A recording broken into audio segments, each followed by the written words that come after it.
Buenas noches, bienvenidas y bienvenidos a todo esto, a este que va a ser el primer acto de las 10ª jornadas que organiza el sindicato CNT aquí en Pedrera. Y es una enorme satisfacción presentar en nuestro pueblo a Carlos Taibo.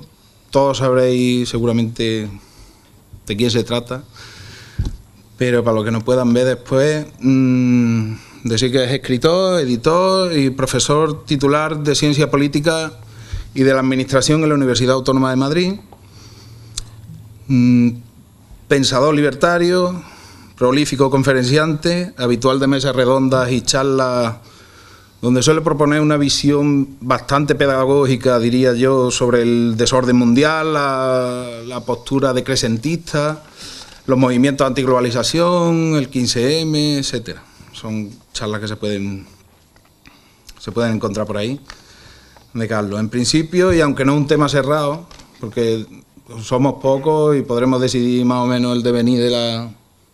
si tú estás de acuerdo, el devenir de la charla, él viene en principio a presentarnos su última obra, Colapso, y eso, lo suyo sería que intentáramos que la charla fuese un poco interactiva, que participásemos, que no se haga, no sé, una charla al uso. Es una opinión personal, me gustaría que... para intentar enriquecer el tema con reflexiones, preguntas y todo ese tipo de cosas. Y nada más, agradecer vuestra presencia y esperemos que disfrutéis de la conferencia y del resto de actos que tenemos programados. Y nada, venga. Carlos, para todos vosotros. Pues muchas gracias por tus palabras y buenas tardes a todas y a todos. Vengo, en efecto, a intentar transmitiros cuál es la visión de los hechos que he recogido en ese libro Colapso, del que hay varias copias en la entrada. La discusión sobre un posible colapso general del sistema que padecemos es una discusión que no tiene ninguna presencia en los medios de comunicación, tampoco en el discurso de nuestros responsables políticos, ni siquiera los teóricamente más abiertos y alternativos. Es una discusión que está presente, en cambio, de manera llamativa, en la literatura y en el cine. Pero sospecho yo que las más de las veces esa presencia tiene que ver con un código de ocio, de distracción, que con la voluntad de articular a su alrededor un discurso genuinamente crítico. Yo debo dejar claro desde el principio que no estoy en condiciones de afirmar, sin margen de dudas, que se va a producir un colapso general del sistema que padecemos. Mi argumento es más prudente. Dice, sin más, que ese colapso es probable. O si tengo que recargar un poco más las tintas, que es muy probable. Creo que resulta esclarecedor que muchos pronósticos que apuntaban la manifestación de datos negativos y que la vinculaban, qué sé yo, con el año 2100, empiezan a anticiparlos en el tiempo. Y nos sugieren que esos datos negativos se van a revelar en el 2060, en el 2040 o en el 2020, prácticamente a la vuelta de la esquina.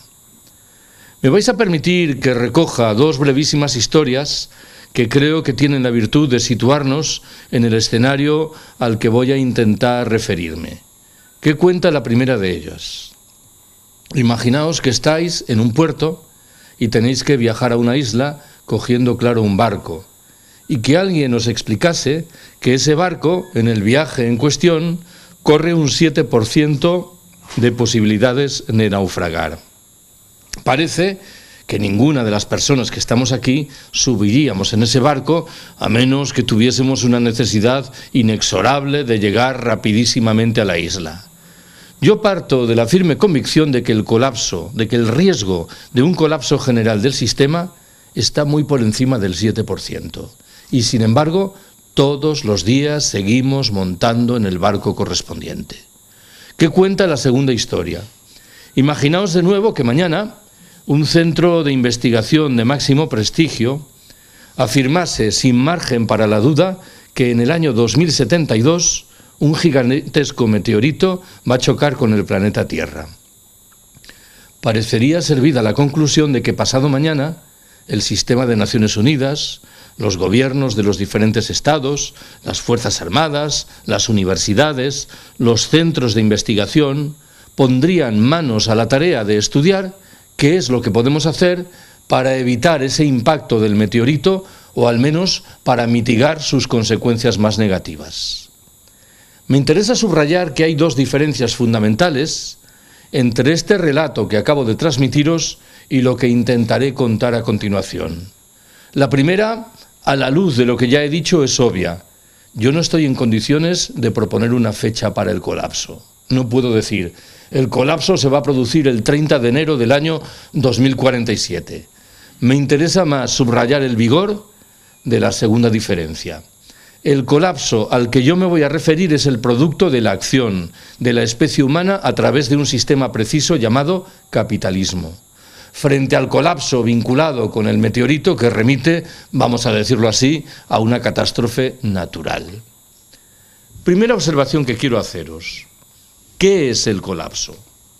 Voy a intentar identificar de manera muy rápida algunos de los presuntos rasgos caracterizadores del fenómeno.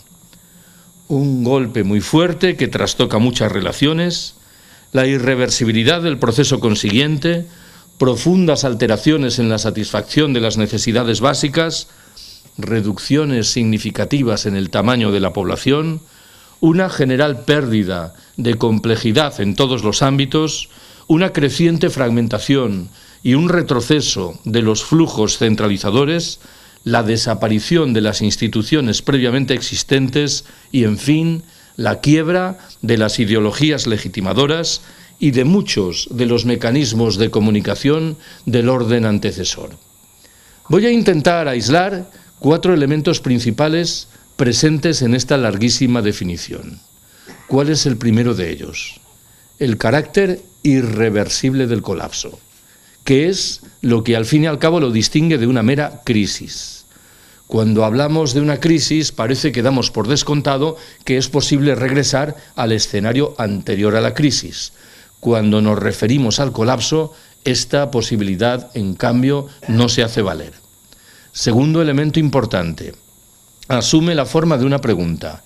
¿El colapso es un proceso o, por el contrario, es un momento? En una primera lectura parecería evidente que se trata de un proceso. Si estamos hablando de las consecuencias del cambio climático, sabemos que una de las principales es una subida paulatina de la temperatura media en el planeta. Si nos estamos refiriendo al agotamiento del petróleo, sabemos de nuevo que ese agotamiento es también paulatino. Pero debo recordaros que la lógica del capitalismo contemporáneo es muy a menudo la de los estallidos repentinos, de las burbujas especulativas, financieras o inmobiliarias. Intentemos salir de este entuerto. Creo que lo razonable es afirmar que el colapso, en principio, es un proceso que conduce, sin embargo, a un momento preciso a través del cual ese proceso se hace irreversible. Tercer elemento interesante, el peso que hay que atribuir al concepto de complejidad. ¿Cuál es la tesis mayor que voy a transmitiros al respecto? Cuando las sociedades se van haciendo más complejas, para resolver muchos de sus problemas, necesitan cantidades crecientes de energía en un momento en el que la energía llamativamente falta. Creo que esta es una manera rápida y a buen seguro que simplificada, pero certera de retratar el escenario general que yo creo tenemos por delante. Invoco la presencia de un cuarto elemento, que nos habla de códigos valorativos que a menudo son muy delicados en virtud de una razón precisa. No somos conscientes de que están ahí. Y esto en 2 ámbitos diferentes. El primero de ellos subraya cómo la mayoría de los estudiosos que en el pasado se han dedicado a estudiar los colapsos registrados atribuyen una condición negativa a determinados procesos que, a mi entender, son, sin embargo, saludables. ¿En qué estoy pensando? En la reruralización, en las ganancias en materia de autonomía local o en la desjerarquización de todas las relaciones. Permitidme que lo repita de nuevo.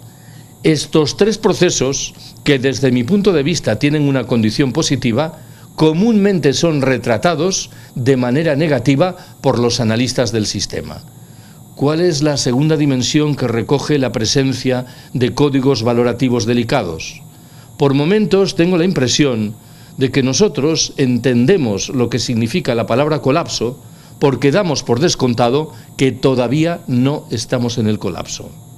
Explicar qué es el colapso a un niño nacido en la Franja de Gaza se me antoja una tarea extremadamente difícil. No tiene la posibilidad de la comparación. Su vida, desde el momento inicial, ha sido un colapso, algo que conviene, recuerde, para subrayar que el colapso no es necesariamente algo que se va a revelar en un futuro más o menos lejano. Para muchos seres humanos es dramáticamente la realidad presente. Segunda observación que quiero haceros. ¿Cuáles son las causas previsibles de un colapso general del sistema que padecemos? Debo confesaros que cuando empecé a trabajar en la redacción de ese libro, mi intención era no dedicar un capítulo a esta tarea, sino remitir al lector a la bibliografía especializada, que ya es muy notable.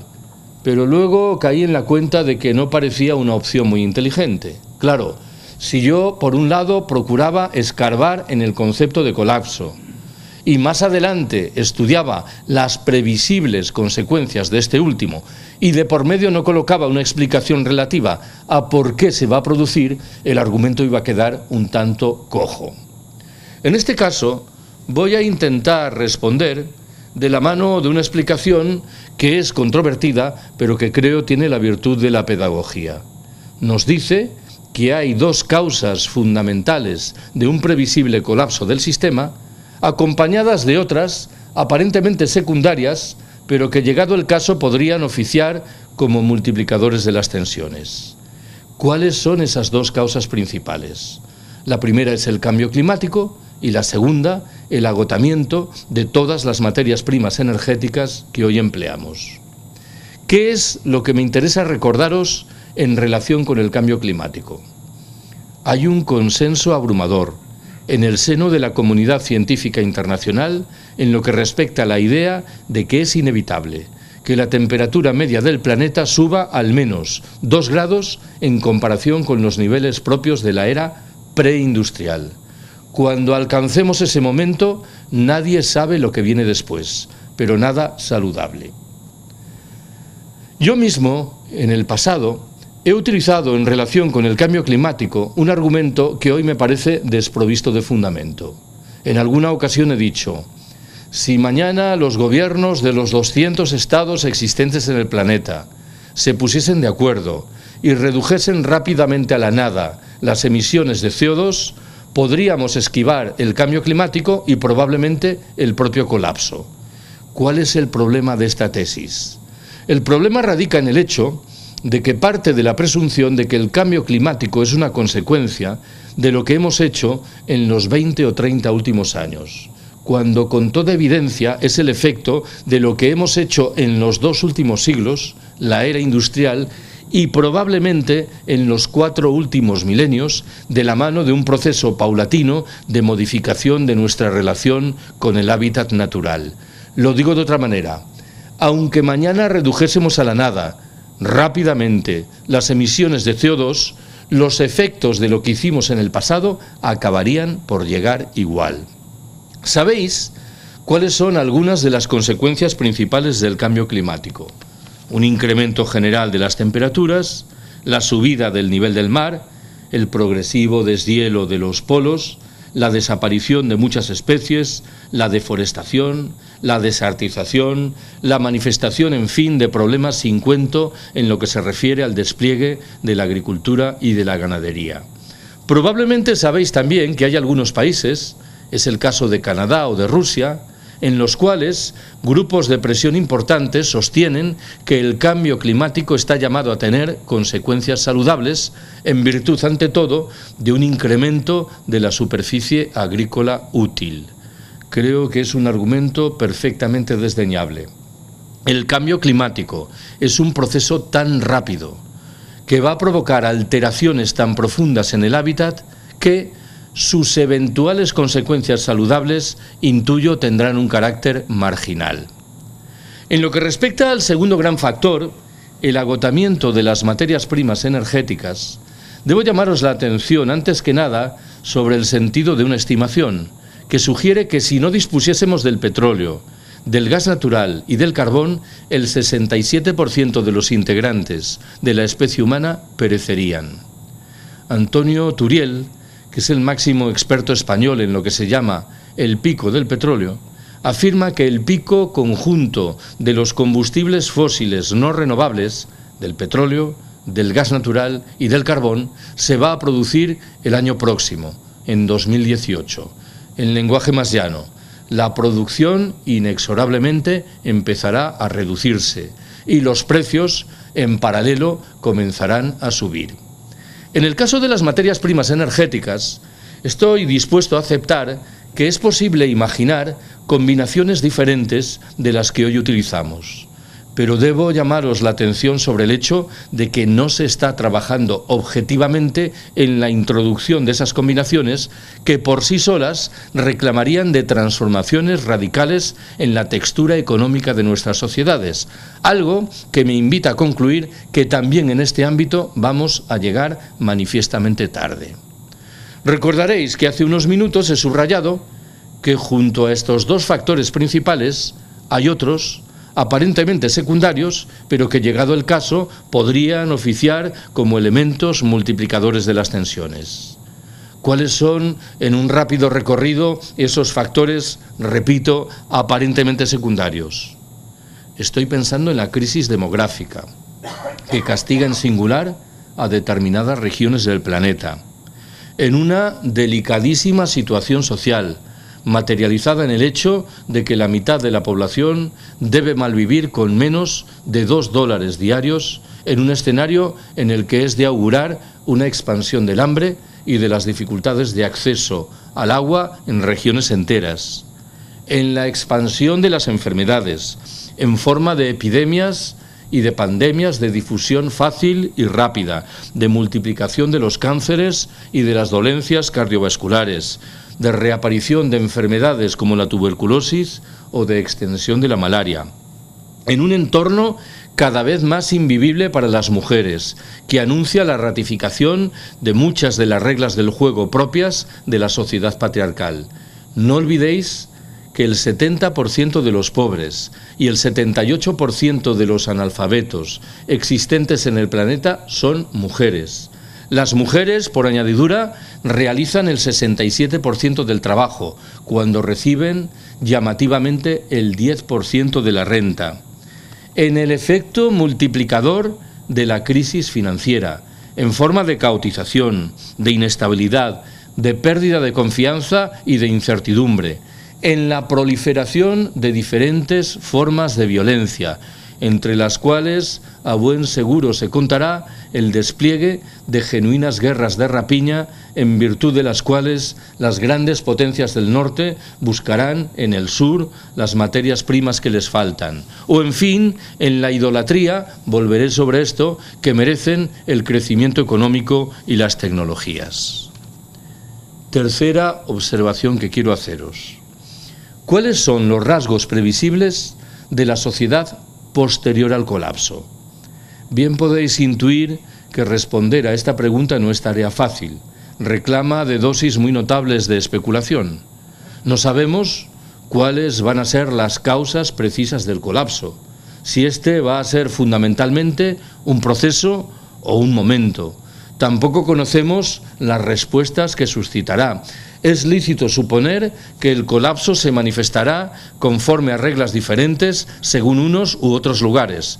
Tampoco tenemos un conocimiento preciso, en fin, de cuándo se va a producir el colapso.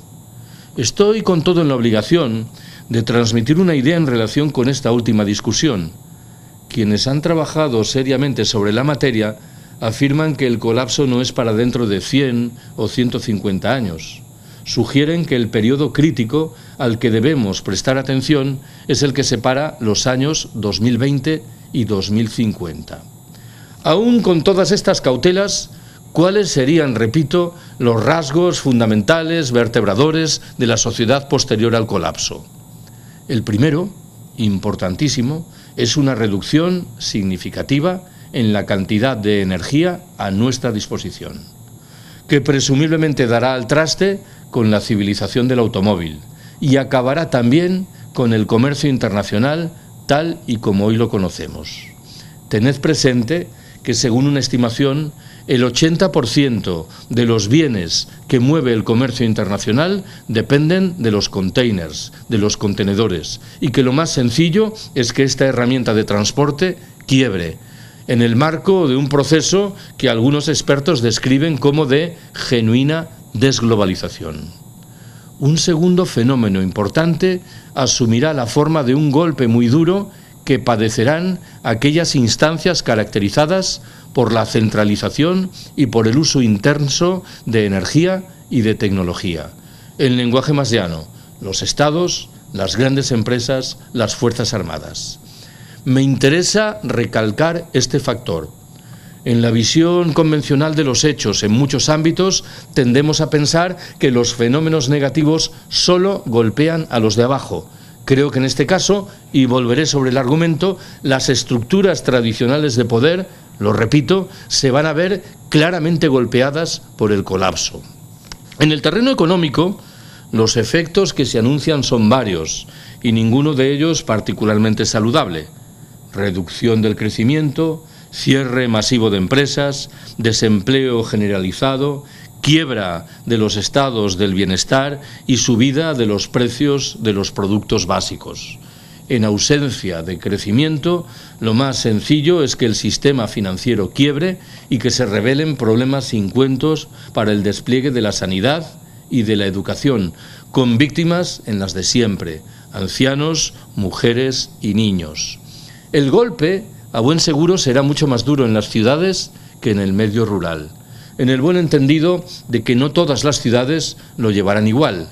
Saldrán mejor paradas aquellas que disponen de superficies agrícolas importantes a su alrededor, que cuentan con agua en abundancia, que están en encrucijadas de caminos y que tienen un carácter tradicional, vetusto, arcaico. El modelo contrario lo ha aportado en las 2 últimas décadas la ciudad norteamericana de Detroit, la cima de la industria automovilística, en un colapso directo y espectacular. Acabo de señalar que el escenario será más llevadero en el campo, pero tampoco quiero que idealicemos la situación correspondiente. Tendremos que arrastrar los efectos derivados de la mala gestión de los suelos, del monocultivo, de la mecanización y de la mercantilización. Rescato un último rasgo. La población, en términos generales, se reducirá, en el buen entendido de que lo más probable es que lo haga conforme a patrones distintos según unas regiones u otras. Permitidme que intente de manera muy rápida traducir estos conceptos generales que acabo de manejar en términos de lo que puede ocurrir al calor del colapso en la península ibérica. Lo primero que debo subrayar al respecto es que los antecedentes no son precisamente buenos. ¿Por qué? Por el abandono progresivo de las energías renovables, por el despilfarro y la escasa eficiencia energética que arrastramos, por la lamentable apuesta gubernamental en provecho de la alta velocidad ferroviaria y de las autopistas, por la baja producción de materias primas energéticas, por el alto consumo de petróleo y porque en la trastienda está esa espada de Damocles que es la deuda. El cambio climático golpeará de manera singularmente fuerte en la mitad meridional de la península ibérica y también en las costas del Mediterráneo, dando al traste con la industria turística tal y como hoy la conocemos. El pronóstico más extendido afirma, bien es verdad que de manera polémica y controvertida, que en cambio en la mitad septentrional lo más probable es que las temperaturas se reduzcan. El argumento de fondo dice que el deshielo de los polos acabará con la corriente del Golfo, que tiene un efecto elevador de las temperaturas en las costas de Portugal, de Galicia y de la cornisa cantábrica. Muchos de los datos económicos negativos que he invocado hace unos minutos se manifestarán probablemente entre nosotros en la forma de quiebra de empresas, explotación laboral, empobrecimiento, crisis financiera, desnutrición, deterioro de la sanidad y, en fin, descrédito de las instituciones. ¿Cuál es la cuarta observación que quiero haceros? En el libro dedico 2 capítulos a estudiar 2 respuestas posibles ante el colapso, la propia de lo que llamo los movimientos por la transición ecosocial y la característica de lo que vinculo con el término de ecofascismo. Dejaré claro que no estoy afirmando que son las 2 únicas respuestas imaginables. Naturalmente que hay otras. Me interesaba, sin embargo, aislar 2 percepciones que conceptualmente eran interesantes a efectos de clarificar horizontes de futuro. Si tengo que resumir, de nuevo con vocación pedagógica, los elementos centrales de la propuesta de eso que acabo de llamar movimientos por la transición ecosocial, me serviré de 5 verbos: decrecer, desurbanizar, destecnologizar, despatriarcalizar y, en fin, descomplejizar nuestras sociedades. ¿Por qué decrecer? Si vivimos en un planeta con recursos limitados, y vivimos, no parece que tenga mucho sentido que aspiremos a seguir creciendo ilimitadamente. Tanto más cuanto que sobran las razones para concluir que hemos dejado muy atrás las posibilidades medioambientales y de recursos que la Tierra nos ofrece. Pensad que en el momento presente, y según una estimación, la huella ecológica española es de 3,5. ¿Qué significa esto? Significa que para mantener las actividades económicas hoy existentes en España precisamos 3,5 veces el territorio español. ¿Cómo se mal resuelve este problema? A través de una presión inaudita ejercida sobre los derechos de los integrantes de las generaciones venideras, sobre los derechos de muchos de los habitantes de los países del sur y sobre los derechos también de los miembros de las demás especies con las cuales sobre el papel compartimos el planeta. En este sentido, la perspectiva del decrecimiento nos dice que en el norte rico inexorablemente tenemos que reducir los niveles de producción y de consumo, pero reivindica también principios y valores muy diferentes de los que hoy aplicamos. La necesidad, por ejemplo, de recuperar la vida social, que hemos ido dilapidando, absorbidos como estamos por la lógica de la producción, del consumo y de la competitividad. El ocio creativo, frente a las formas de ocio siempre vinculadas con el dinero que nos ofrece el sistema. El reparto del trabajo, una vieja demanda sindical que infelizmente fue muriendo con el paso del tiempo. La necesidad de reducir muchas de las infraestructuras que hoy utilizamos. La recuperación de la vida local en un escenario de reaparición de fórmulas de democracia directa y de autogestión. O, en fin, y en el terreno individual, la sobriedad y la sencillez voluntarias.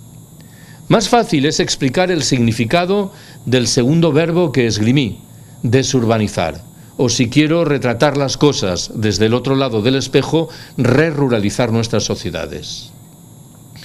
Quienes habitamos en el medio urbano sabemos que muchos de nuestros abuelos o bisabuelos dejaron décadas atrás el medio rural para pasar a vivir en las ciudades en las que entendían legítimamente que el escenario era más habitable.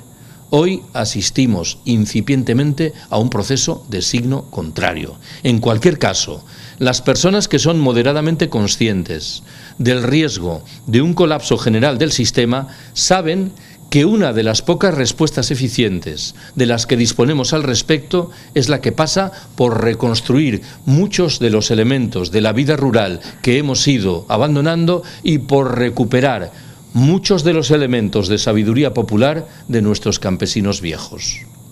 Admitiré de buen grado que el tercer verbo tiene cierta dimensión provocadora, eso de destecnologizar. Si tengo que utilizar el argumento de manera más moderada, me limitaré a señalar que tenemos que analizar críticamente la condición de muchas de las tecnologías que el sistema nos regala, no vaya a ser que no tengan esa dimensión liberadora o emancipadora que comúnmente y de manera demasiado rápida les atribuimos. Jon Zerzan es el principal teórico de eso que se ha dado en llamar el anarcoprimitivismo. Es un pensador desmesurado, pero por momentos tengo la impresión de que solo los pensadores desmesurados son realmente interesantes. Zerzan afirma que todas las tecnologías creadas por el capitalismo llevan por detrás la huella de la división del trabajo, de la jerarquía y de la explotación. Es un argumento serio que conviene tomemos en consideración. Ya he sugerido hace un momento que yo no voy tan lejos, me limito simplemente a apuntar que tenemos que analizar críticamente la condición de esas tecnologías que nos regalan. Permitidme que os proponga un ejemplo tontorrón, que no remite tanto a las tecnologías como a su uso social. Hablo de las ilusiones ópticas vinculadas con Facebook. Yo tengo 5.000 amigos en Facebook. Alguien podría pensar que mi vida social es extremadamente rica. Bien sabéis que no hay ninguna relación entre lo uno y lo otro. Llega uno a casa por la noche, enciende el ordenador, entra en Facebook y puede dejarse llevar por la ilusión de que este país se encuentra inmerso en una plena ebullición revolucionaria. No es el país, son nuestros amigos, pero si no somos capaces de distinguir lo uno de lo otro, podemos equivocarnos con un naufragio manifiesto. He hablado, en cuarto término, de la urgencia de despatriarcalizar nuestras sociedades. Dentro de unos minutos voy a defender la construcción de espacios autónomos, autogestionados, desmercantilizados y despatriarcalizados. Esos espacios existen ya y en muchos casos han progresado en efecto en el camino de la autogestión y de la desmercantilización de todas las relaciones, cuando conservan incólumes la mayoría de las reglas del juego propias de la sociedad patriarcal. Permitidme que recupere un par de datos que ya he mencionado. Dije, el 70% de los pobres y el 78% de los analfabetos existentes en el planeta son mujeres. Son porcentajes muy significativos. No estoy hablando de un 52% de mujeres pobres enfrentado a un 48% de varones. Me estoy refiriendo a la distancia abismal que separa un 70% de un 30%. En estas condiciones me temo que quienes entienden que los problemas atávicos de marginación simbólica y material de las mujeres se encuentran en afortunada vía de resolución le están dando manifiestamente la espalda a la realidad. He hablado, en fin, de la urgencia de descomplejizar nuestras sociedades. Hemos aceptado sociedades cada vez más complejas, con una consecuencia muy delicada. Cada vez somos más dependientes, cada vez somos menos independientes. Mi buen amigo Ramón Fernández Durán falleció en Madrid hace media docena de años. En sus dos últimos libros, casi póstumos, repetía machaconamente una idea. Decía, muchos de los desheredados del planeta, habitantes de los países del sur, se encuentran paradójicamente en mejor posición que la nuestra para hacer frente al colapso que se avecina. ¿Por qué? Viven en pequeñas comunidades humanas. Han mantenido una vida social mucho más rica que la nuestra. Han preservado una relación mucho más fluida con el medio natural. Y en último término son, paradójicamente, mucho más independientes de lo que lo somos nosotros. Pensad en lo que podría ocurrir.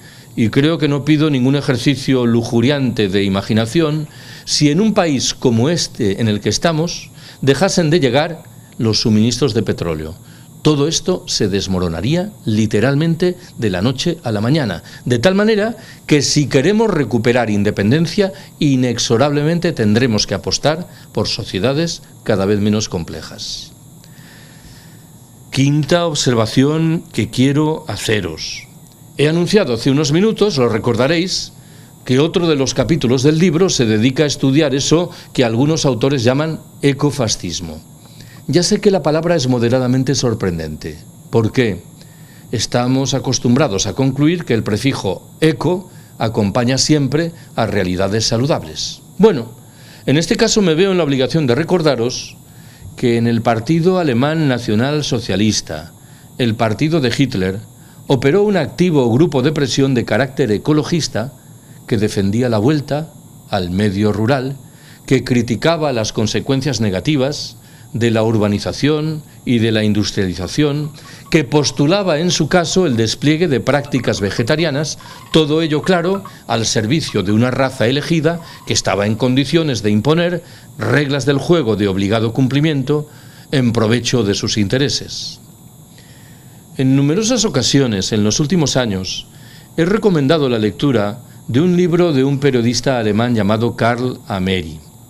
El libro se titula Auschwitz, el nombre del campo de concentración alemán en Polonia, comienza el siglo XXI, entre signos de interrogación.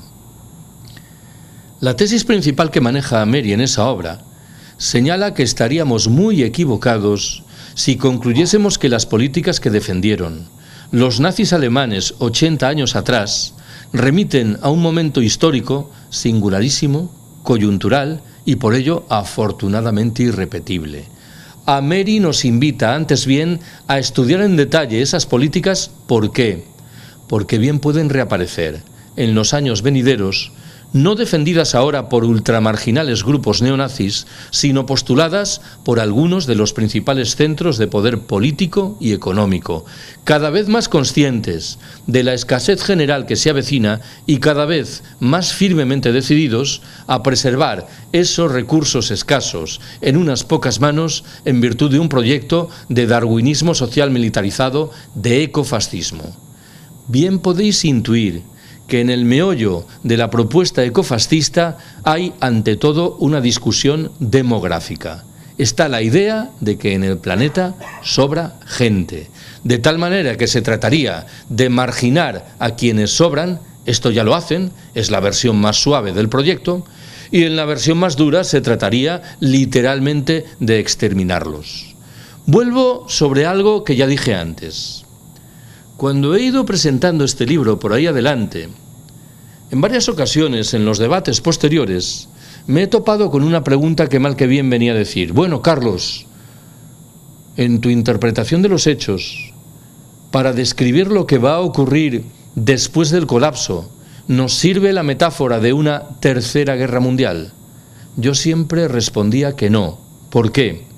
La metáfora de la guerra mundial implica la existencia de grandes potencias que disponen de maquinarias militares muy poderosas.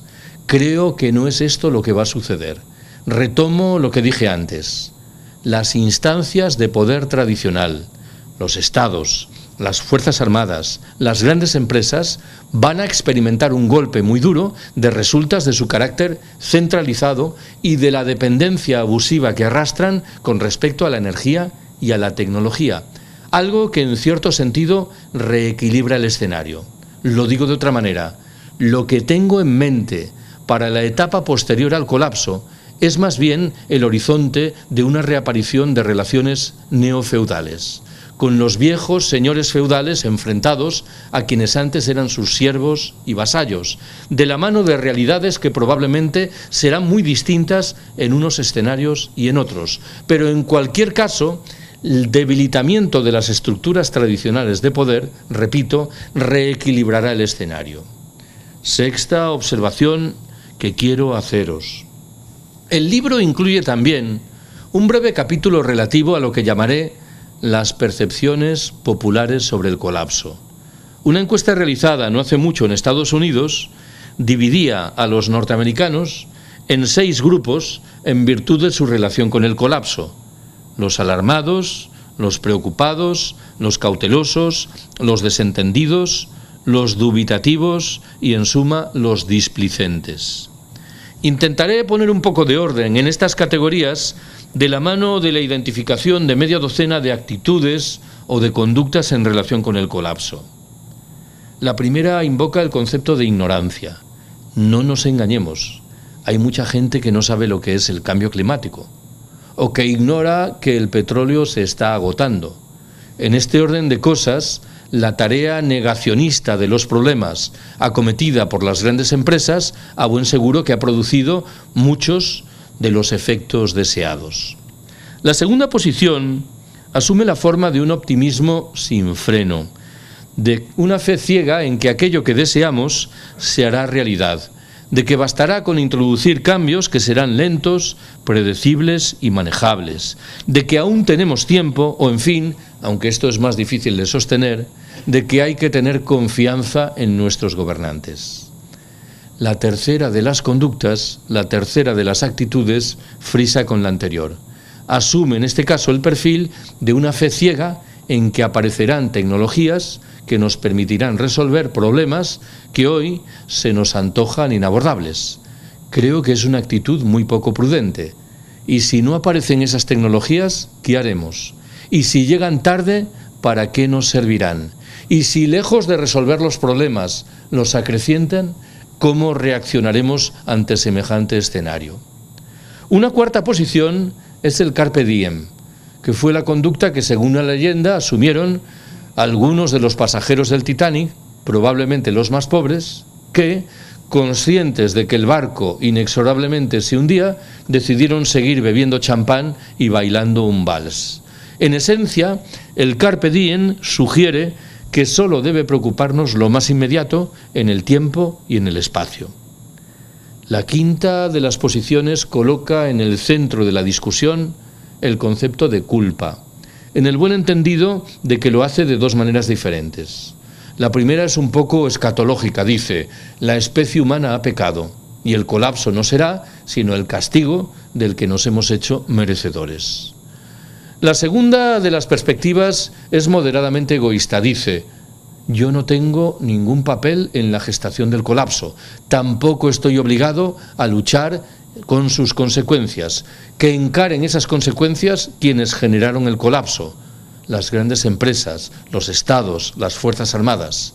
Me temo que esta segunda lectura es un poco equívoca, en la medida en que nos libera de todo tipo de responsabilidades. Bueno, me limitaré a recordaros que, según una estimación reciente, en España hay 22 millones de automóviles. No todos ellos son propiedad de Amancio Ortega y de la familia Botín.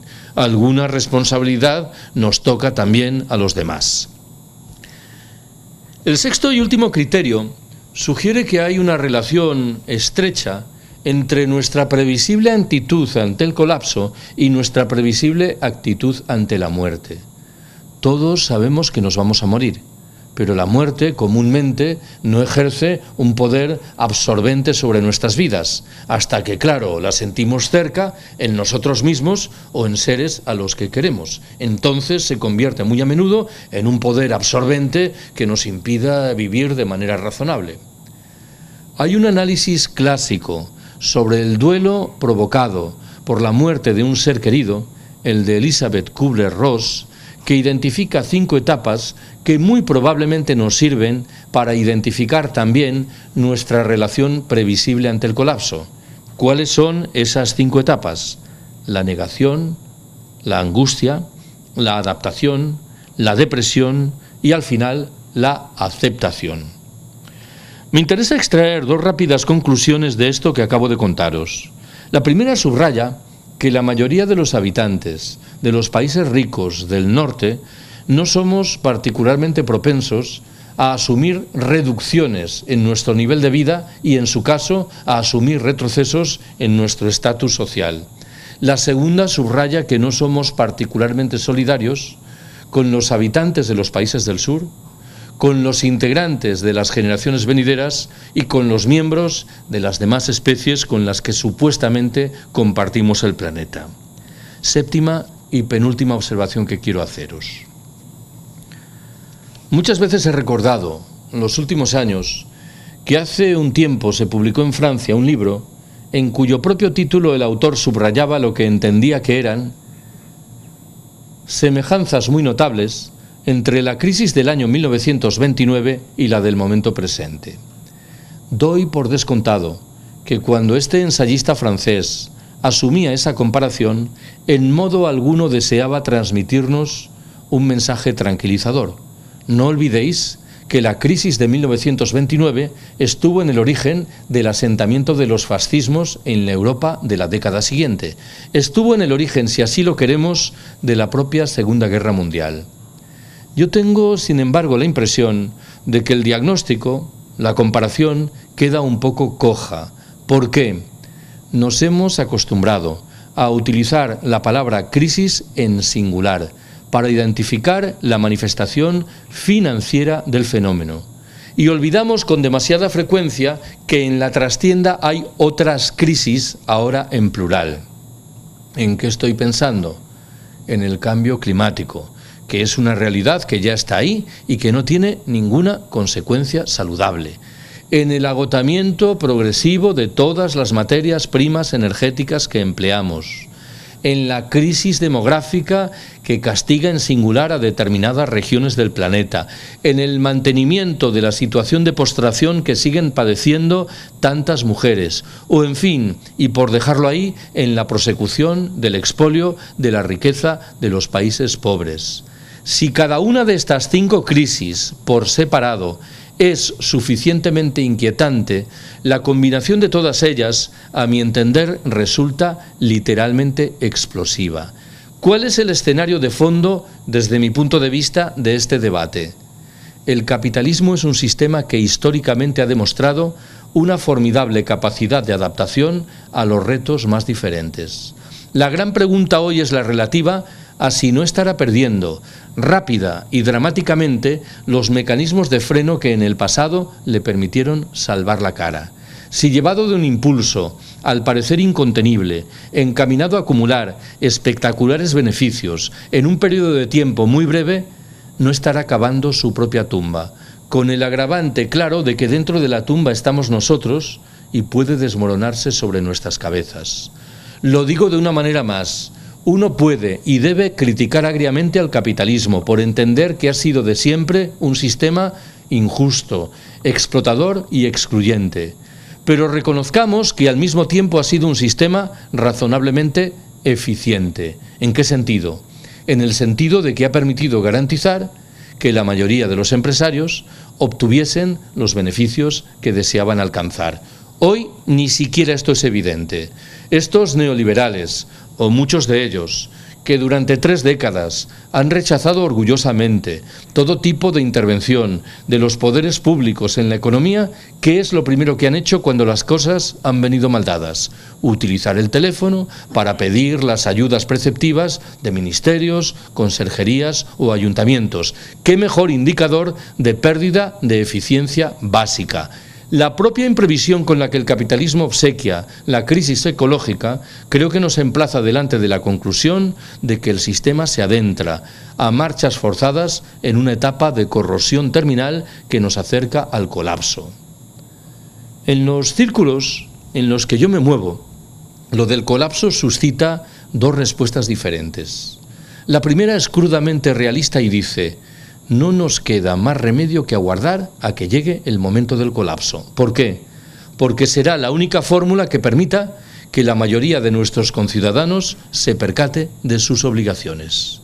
Esta primera versión es, sí, crudamente realista, pero no nos engañemos, es por un lado inquietantemente desmovilizadora y por el otro parece ignorar que el colapso se traducirá en una multiplicación espectacular de los problemas y en una reducción paralela de nuestra posibilidad de afrontarlos. La segunda respuesta tiene un carácter voluntarista, en la medida en que disfruta de un apoyo social muy reducido.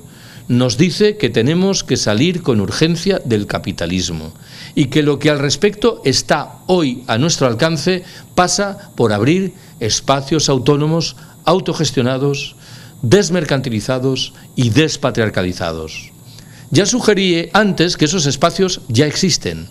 Estoy pensando en lo que suponen muchos grupos de consumo, las ecoaldeas, las cooperativas integrales, las formas de banca ética y social que han ido germinando por ahí adelante, o el incipiente movimiento de trabajadores que en régimen autogestionario cooperativo se han hecho con el control de empresas que estaban al borde de la quiebra. Yo tengo buena relación personal y muchas disidencias con nuestros economistas socialdemócratas de bandera, que desde hace un tiempo reivindican, por ejemplo, la urgencia de construir, una banca pública. Estoy obligado a formular al respecto una pregunta insidiosa. ¿Cuánto tiempo nos queda? Si el diagnóstico que he manejado antes es certero y el periodo crítico al que debemos atender es el que separa los años 2020 y 2050, estaríamos inexorablemente en la obligación de modificar abruptamente muchas de nuestras percepciones y muchas de nuestras acciones. Esos espacios autónomos que acabo de mencionar, a mi entender, solo tienen sentido pleno si se federan entre sí y si trabajan para acrecentar su dimensión de confrontación con el capital y con el Estado, en el buen entendido de que admito, de nuevo, que hay divergencias en lo que respecta a para qué van a servir. Hay quienes dicen para esquivar el colapso y hay quienes más pesimistas responden para educarnos para el momento posterior al colapso. Octava y última observación que quiero haceros en forma de 4 rapidísimas conclusiones. ¿Qué dice la primera? La primera me invita a intentar responder a una pregunta. ¿Vamos a conseguir evitar el colapso? En mi intuición, la respuesta es no. Lo que está a nuestro alcance es postergar un poco en el tiempo su manifestación y mitigar algunos de sus efectos más negativos. Segunda de las conclusiones. Estoy obligado a identificar una habilidad ingente del sistema que padecemos, la de conseguir que no nos hagamos las preguntas realmente importantes. Propongo un ejemplo que me parece muy esclarecedor. El discurso dominante hoy nos dice que debemos buscar nuevas fuentes de energía que nos permitan mantener esto que hemos alcanzado y, en su caso, acrecentarlo. ¿Cuál es la pregunta principal que consiguen que no nos hagamos? ¿Realmente nos interesa mantener esto? O, por el contrario, podríamos prescindir con ventajas de muchos de los elementos articuladores de las sociedades que hemos creado.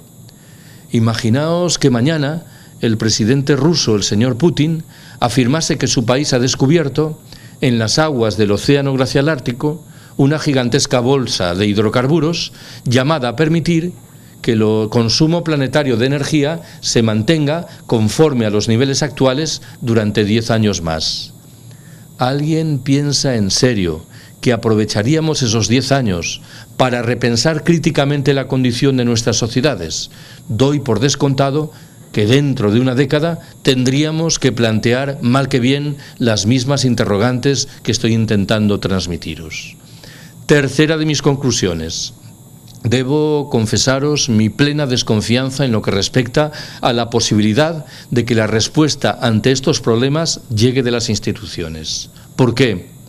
Porque en la abrumadora mayoría de los casos, esas instituciones están obscenamente vinculadas con los intereses de poderosas corporaciones económico-financieras que operan en la trastienda, porque en el mejor de los horizontes abrazan la perspectiva de un capitalismo verde que entiende la ecología sin más como una fuente de negocio, y porque siempre las instituciones despliegan políticas aberrantemente cortoplacistas.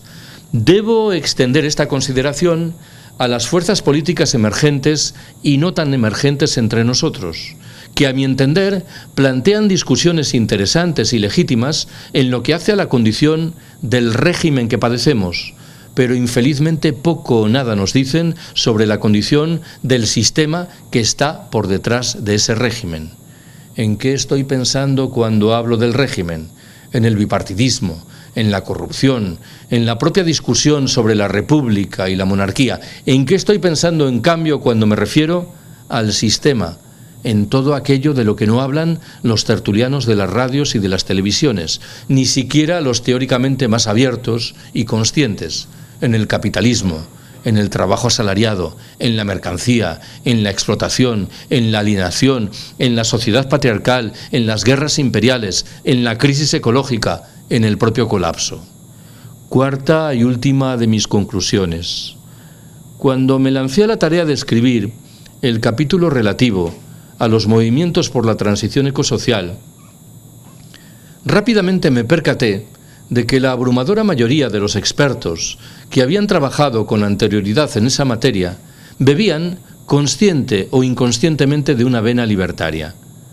Al fin y al cabo, lo que estaban reivindicando era lo que reivindicaron en el siglo XIX los grandes pensadores anarquistas: Bakunin, Kropotkin, Proudhon, más adelante Malatesta.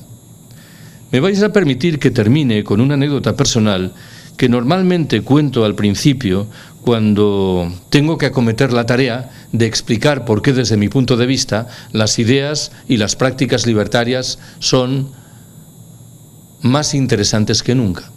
Debo confesaros que hay una dimensión de esa anécdota que no me gusta demasiado, la dimensión eventualmente proselitista. Aclararé. A mí me interesa lo que las personas hacen y no el nombre con el que deciden calificarse.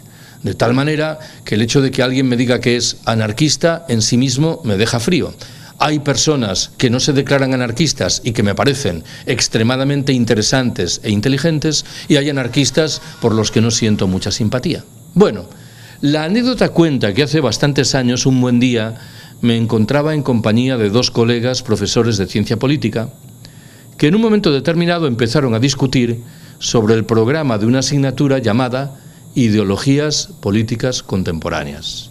Y uno de ellos se sirvió a afirmar que no correspondía incluir el anarquismo en ese programa, toda vez que no era una ideología política contemporánea. Yo, que hasta entonces permanecía callado, decidí intervenir para darle la razón a quien había dicho tal cosa. Afirmé: tienes toda la razón, el anarquismo, a mi entender, no es una ideología política contemporánea.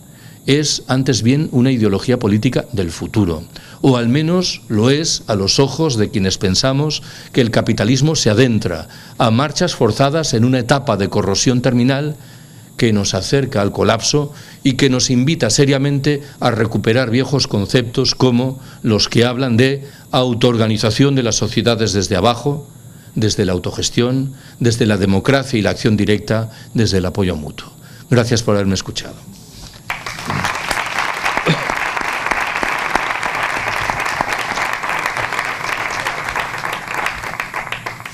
Ayer en Sevilla estuve presentando el que en los hechos es mi último libro, que es un ensayo, ahí creo hay un par de copias o tres, sobre el anarquismo ruso en los años inmediatamente posteriores a la revolución bolchevique, entre 1917 y 1921.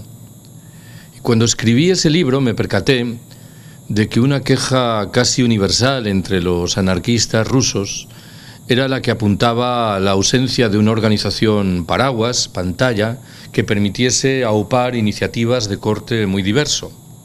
Con lo cual, estas comúnmente quedaban un tanto desamparadas, deslavazadas, ante todo porque había dos corrientes muy enfrentadas entre sí, el anarcocomunismo y el anarcosindicalismo. Yo creo que algo parecido se puede decir de nuestro escenario presente. Yo parto de la certificación, en este caso no es una mera intuición, de que hay muchos más libertarios de lo que pudiera parecer. Cuando uno coloca la mirada en localidades muy pequeñas, descubre que hay un grupo libertario que desarrolla su trabajo.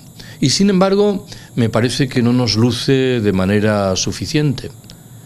No sé si la conciencia creciente que probablemente se irá abriendo camino con el paso de los años, de la proximidad del colapso, no facilitará un tanto que espabilemos como hasta el momento infelizmente no lo estamos haciendo.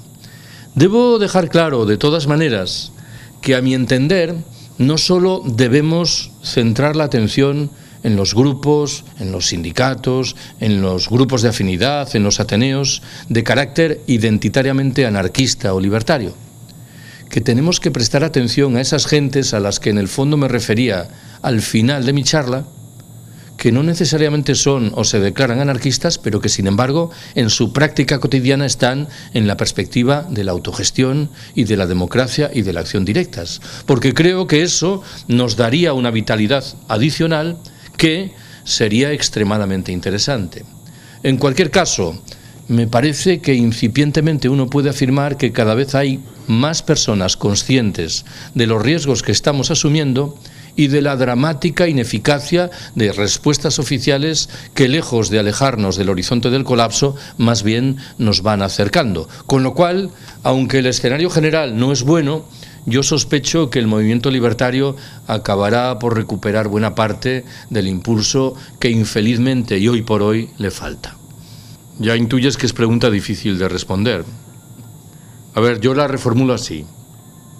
Recordaréis que al final de mi charla distinguí entre debates vinculados con el régimen y debates vinculados con el sistema. Sugerí que las fuerzas políticas emergentes se interesan exclusivamente por el régimen, pero se desentienden por completo del sistema. Una pregunta interesante es la que plantea la discusión catalana de estas horas, si es una discusión de régimen o es una discusión de sistema. Mi propensión inicial es a responder que es una discusión de régimen. Esto es, que si Cataluña se configura como un Estado independiente, lo más fácil es que reproduzca muchas de las miserias que conocemos en todos los estados del área. No será ni mejor ni peor. Pero admito que hay algunas incógnitas de por medio que no estoy en condiciones de despejar. ¿En qué estoy pensando? Por ejemplo, la política hiperrepresiva desplegada por el gobierno español ha tenido un efecto paradójico, el de ir reduciendo significativamente el poder al alcance de las instituciones políticas catalanas, de la Generalitat, del Parlamento, con lo cual, de manera imprevista, ha generado un movimiento popular que antes o no estaba o no tenía la misma fuerza, en la forma de instancias comúnmente autogestionadas, los comités de defensa del referéndum, el sindicalismo alternativo, que aportan un horizonte moderadamente interesante que habrá que seguir estudiando. En cualquier caso, no deposito muchas esperanzas en esto. Cuando yo estoy hablando del colapso, me estoy refiriendo a algo que trasciende con mucho la lógica de un Estado-nación, España, Francia o Estados Unidos. Me estoy refiriendo a un proceso planetario, de tal manera que las alteraciones que puedan producirse en determinados lugares precisos, de resultas, de trifulcas como la de Cataluña, intuyo que tendrán un relieve menor en comparación con el proceso general marcado por la vorágine del cambio climático o del agotamiento de las materias primas energéticas. Acabo. Asumo de todas maneras que la posición del mundo libertario en relación con esto, que es delicada, tiene que partir de la presunción de que no era literalmente cierto algo que afirmaba un artículo publicado hace años en uno de los órganos de uno de los sindicatos de corte libertario, no sé si era la CNT o la CGT, poco importa. El artículo llamativamente se titulaba «Los anarcosindicalistas españoles, antes de 1936, no eran independentistas». Debo confesar que no me gustó mucho el artículo. Yo creo que los anarquistas, por definición, somos independentistas, porque la defensa de la autoorganización, de la autonomía y de la autogestión conduce inexorablemente a una defensa de la independencia, no desde la lógica de la institución Estado, ciertamente. Pero en cualquier caso, todo aquello que contribuya un tanto a descentralizar el poder, en principio exhibe cierta dimensión interesante a la que conviene prestar alguna atención. Primero, hay algo que has dicho que no dudo que sea cierto.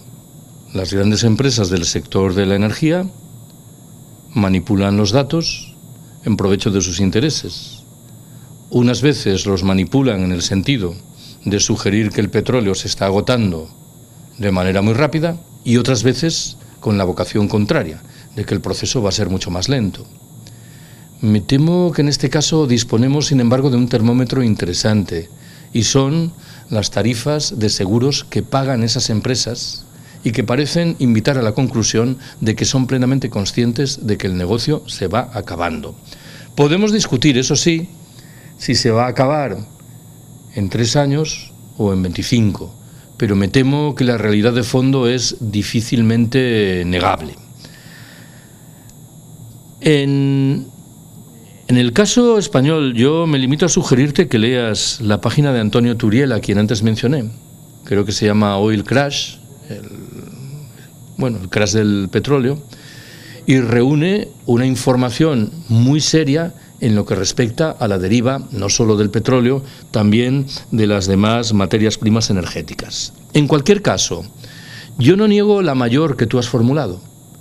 Yo creo que los grandes centros de poder tienen en efecto proyectos alternativos, tienen respuestas. Lo que interpreto es que esos proyectos se despliegan en clave de lo que he llamado ecofascismo, que acarrean por necesidad acabar con buena parte de la población planetaria. Lo digo de otra manera. A buen seguro que la reflexión que acometo ahora ha pasado alguna vez por vuestras cabezas. Desde hace tiempo, el capitalismo priva de su puesto de trabajo a cada vez más personas y paga salarios cada vez más bajos a aquellos que siguen disponiendo de empleos.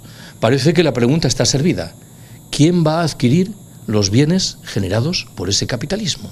Hay aquí una especie de tapón en la lógica general del sistema. Y ese tapón, intuyo que en esa lógica solo se puede resolver de la mano de un procedimiento ecofascista encaminado a reducir la población. Algo que innegablemente mitigaría los efectos del pico del petróleo, del gas natural o del carbón. Claro, hablamos de pico del petróleo porque los niveles actuales de consumo son los propios de una población de 7.000 millones de habitantes.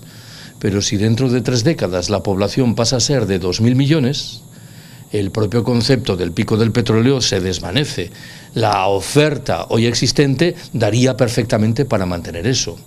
Por eso no niego la mayor. A buen seguro que las grandes empresas, los grandes capitales, tienen proyectos de futuro, pero me temo que en realidad se vinculan con la conciencia de estos problemas.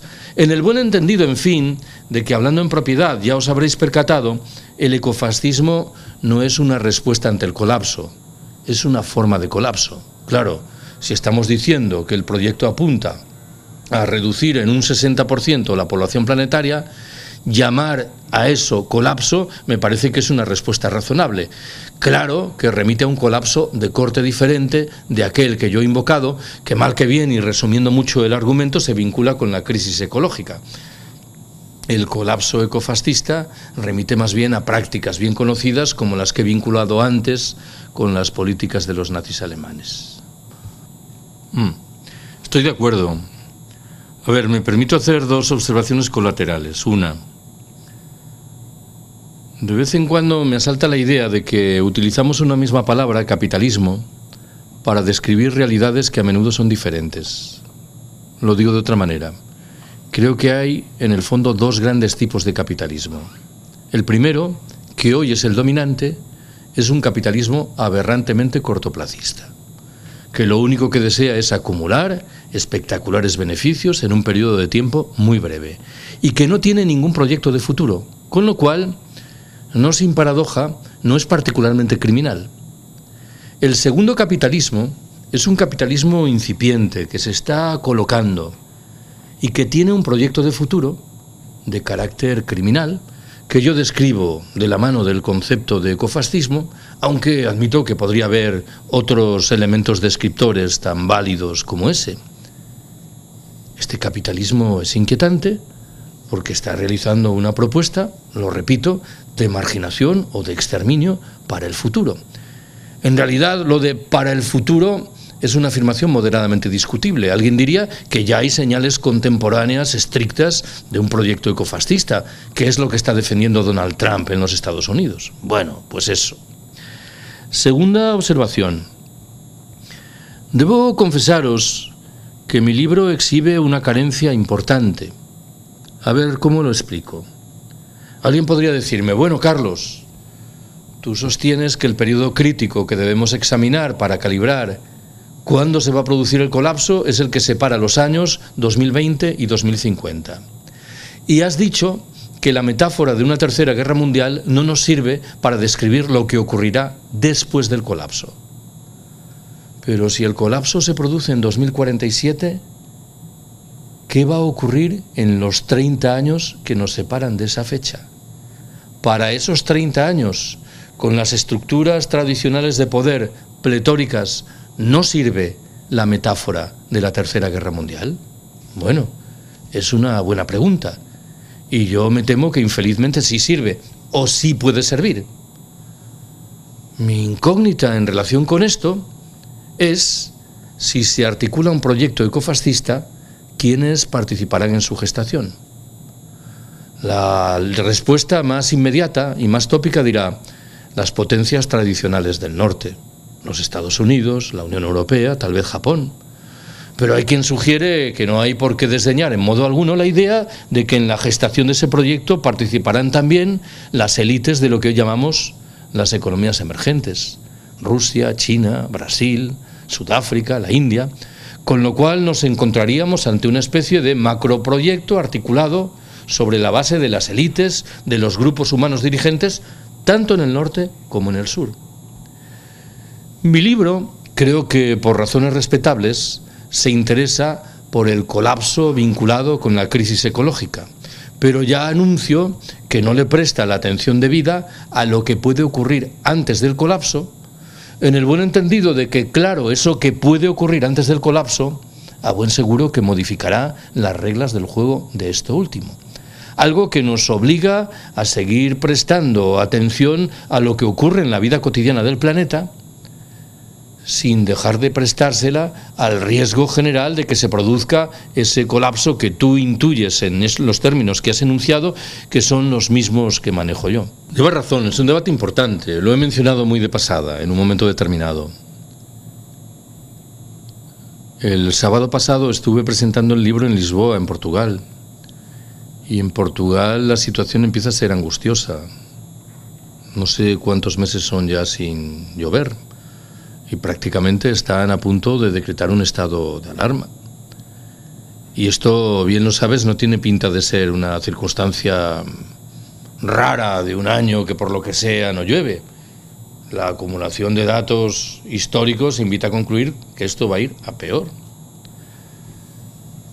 Cuando hablaba durante mi charla de los presumibles efectos del cambio climático en la península ibérica, olvidé subrayar que uno de ellos es una previsible emigración masiva de población del sur hacia el norte.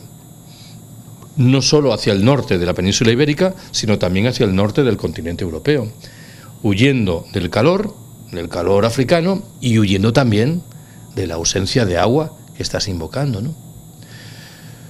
Lo que ocurre es que interpreto que mientras el colapso vinculado con el cambio climático y con el agotamiento de las materias primas energéticas es un colapso inequívocamente global que afecta a todo el planeta en un grado u otro, el colapso vinculado con la ausencia de agua, en cambio, castigará en singular a determinadas regiones, pero en cambio no se manifestará con la misma intensidad o no se manifestará en absoluto en otras áreas del planeta.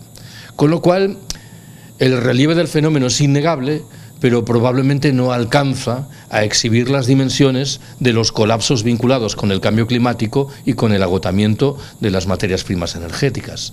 Cierto es que esta distinción que acabo de levantar, en cierto sentido, se basa en una falsedad, porque el agotamiento del agua mantiene una relación muy estrecha con el cambio climático, de tal manera que estaríamos hablando en el fondo de lo mismo, aunque utilizásemos categorías diferentes para invocarlo.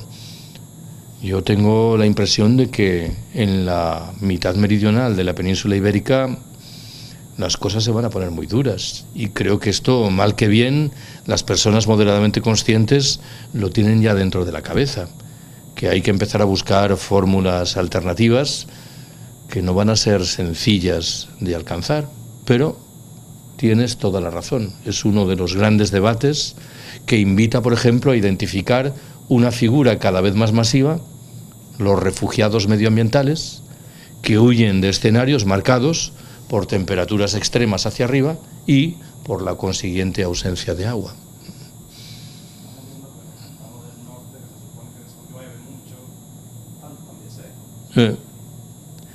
Tienes razón, en efecto.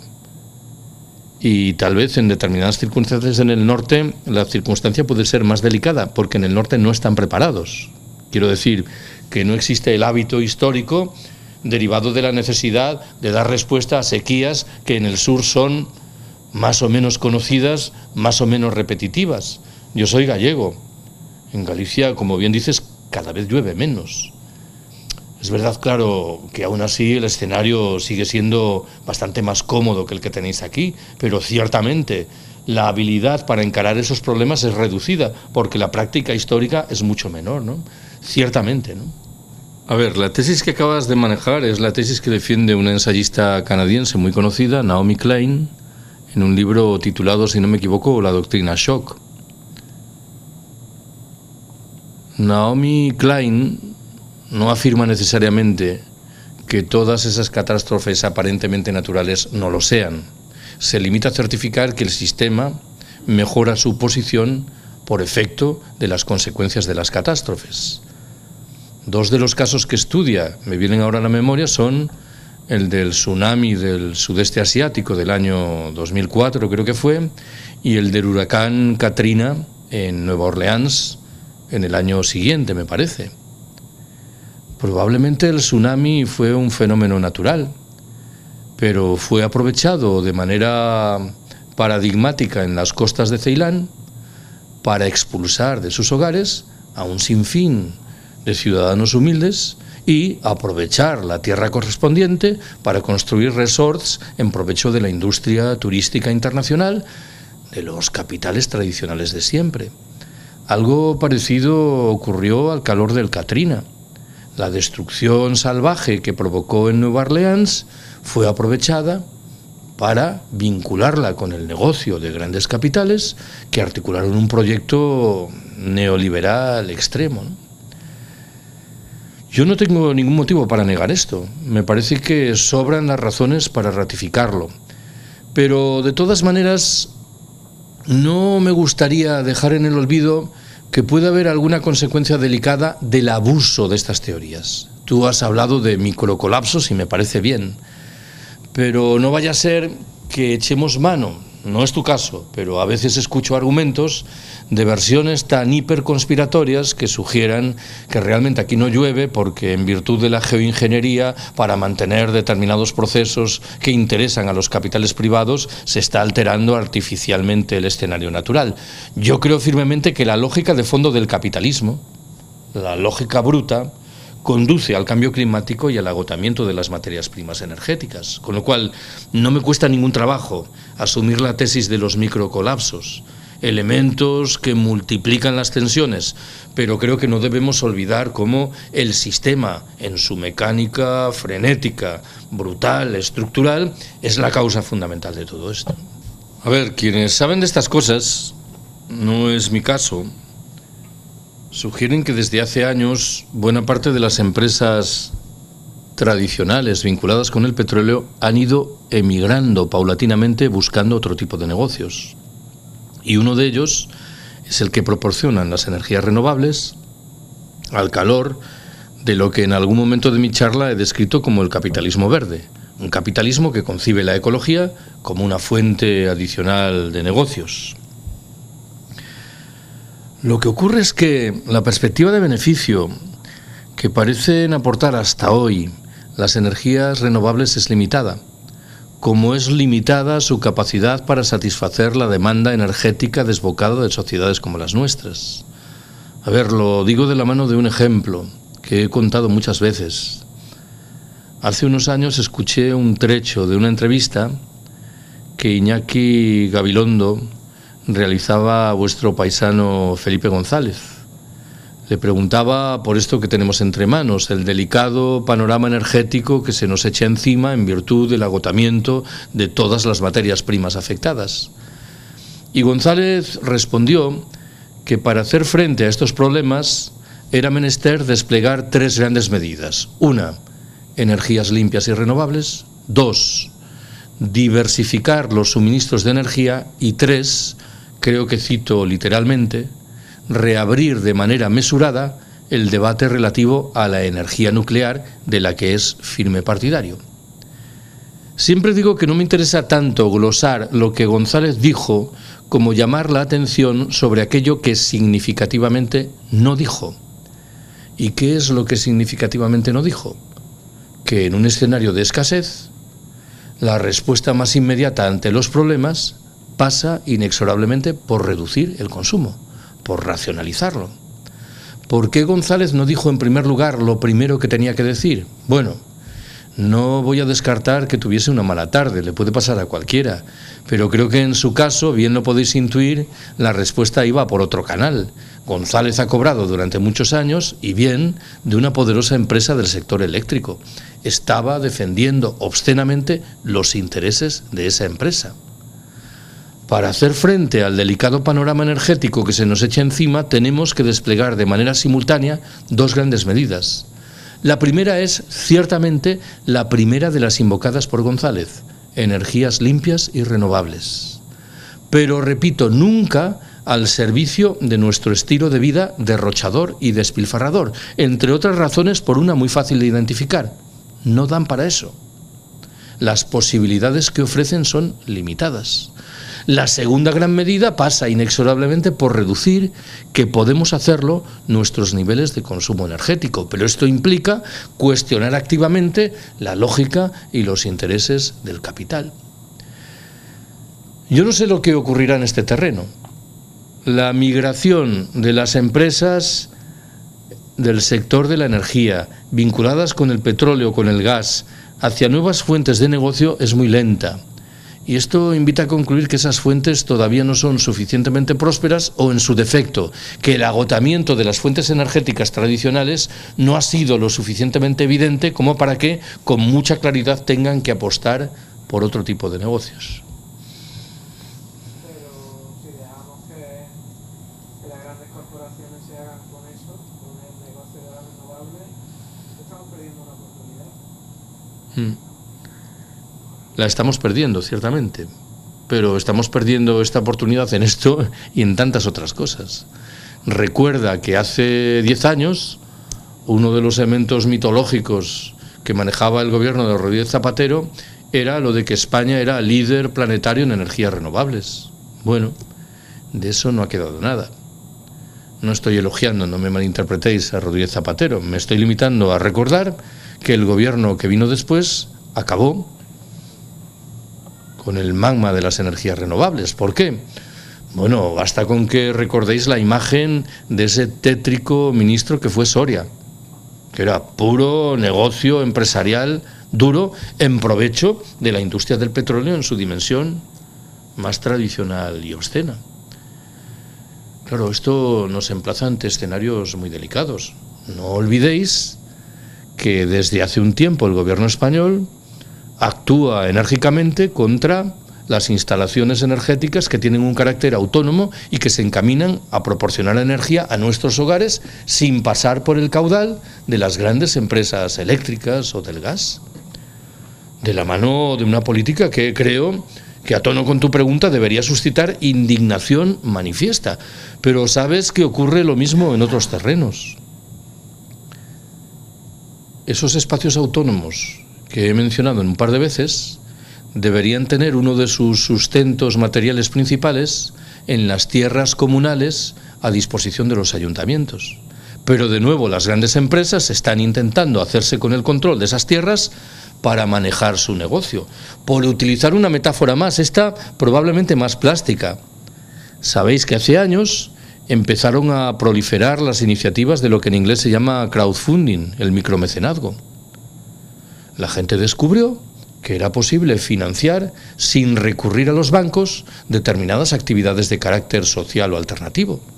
Colocaba uno en la red la reivindicación correspondiente y descubría que recaudaba muchas veces ese dinero. En este caso, lo que se hizo valer fue la presión de los bancos, de las instituciones financieras, porque algo estaba escapando visiblemente a su negocio, con lo cual el escenario que tú retratas en relación con lo de las energías renovables se repite en otros ámbitos distintos. Y me temo que nuestra respuesta es muy débil. Lo es, en cualquier caso, la de la izquierda que vive en las instituciones. Porque parece aceptar este escenario, o en su defecto es tan débil que no está en condiciones de plantarle cara. Pero tampoco la respuesta que llega del propio mundo libertario me temo que sea plenamente convincente, ¿no? A veces tiramos piedras cuando criticamos lo que hacen o no hacen los demás, y tendríamos que preguntarnos si nosotros hacemos lo suficiente. No, te has explicado bien. Tienes razón, es un debate central.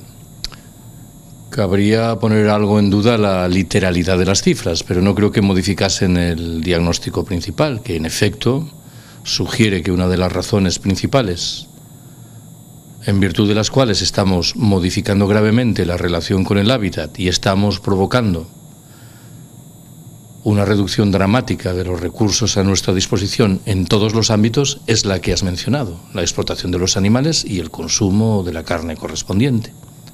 Con lo cual acepto el argumento sin mayores cautelas. Repito que igual habría que discutir si realmente el 51% de las emisiones de CO2 nacen de ahí, pero aunque fuesen el 27%, el argumento creo que se mantendría A ver, en el libro analizo en un determinado momento lo que presumiblemente va a ocurrir con los animales, que se va a ajustar a dos mecánicas diferentes, una saludable y la otra negativa. La saludable previsible es que desaparecerán las grandes industrias de explotación de los animales. ¿Por qué? Porque en realidad desaparecerán las grandes industrias, sin más. De tal manera que el escenario criminal de asesinato cotidiano de los animales perderá bastantes enteros.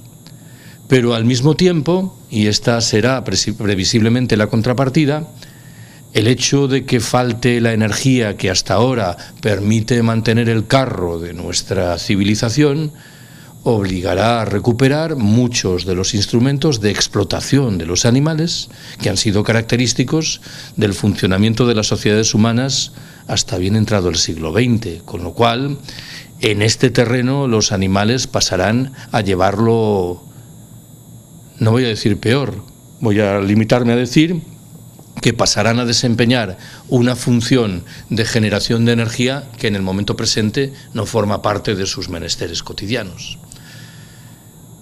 Tengo la sospecha de que en este orden de cosas el colapso se traducirá en un retroceso de los muy pocos avances que hemos realizado con el paso del tiempo en lo que respecta a la consideración de los derechos de los animales. Con lo cual el balance negativo será más notable que el balance eventualmente positivo que pueda derivarse de la desaparición de la industria criminal masiva de generación de carne, de vaca, de cerdo o de lo que fuere. Tengo la impresión de que hemos progresado muy poco en la conciencia en lo que respecta a estos problemas y que hoy por hoy, infelizmente, no son materia de reflexión cotidiana, ni siquiera en los circuitos que sobre el papel deberían estar preocupados, ¿no?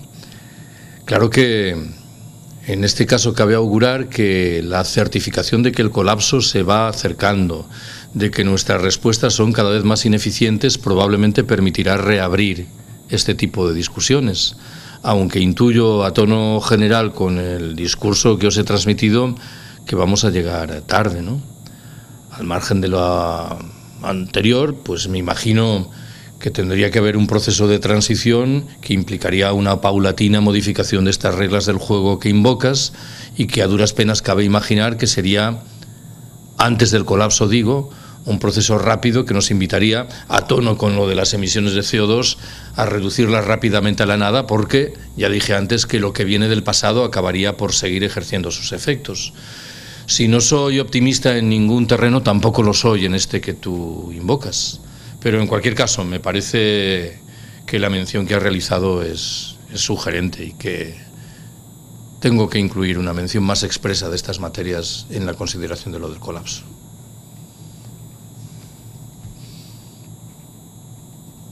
Bueno, si os parece, ¿no por concluir o tenéis algo en el tintero ahí? Pues ya está, Carlos, muchas gracias A vosotros. por tu presencia y a vosotros también. Gracias por asistir.